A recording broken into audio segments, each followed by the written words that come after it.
Hello guys, ഇന്ന് നമ്മൾ ഉണ്ടാക്കാൻ പോകുന്നത് നല്ല ചൂര വറുത്തതാണ്. അതിനാദ്യമായിട്ട് കുറച്ച് വെളുത്തുള്ളി, ചെറിയ ഉള്ളി, ഇഞ്ചി, കറിവേപ്പില എല്ലാം കൂടി മിക്സിയിൽ ജാറിലിട്ട് അരച്ച് പേസ്റ്റാക്കിയിട്ട് മീനിൻ്റെ പുറത്ത് തേച്ച് കൊടുക്കുക. അതിനുശേഷം മുളക് പൊടി, ഉപ്പ്, മഞ്ഞൾപ്പൊടി എന്നിവ മിക്സ് ചെയ്തിട്ട് മീനിൻ്റെ പുറത്ത് തേച്ച് കൊടുക്കുക.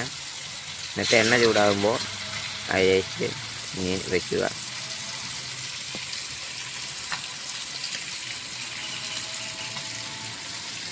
ആ മീൻ കാണാൻ തന്നെ നല്ല മുഞ്ചാണ്.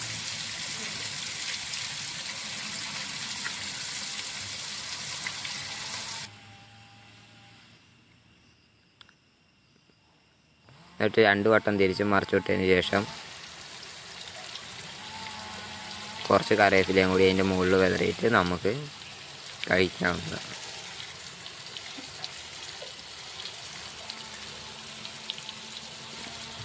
എല്ലാവരും ലൈക്ക് ചെയ്യുക, ഷെയർ ചെയ്യുക, സബ്സ്ക്രൈബ് ചെയ്യുക.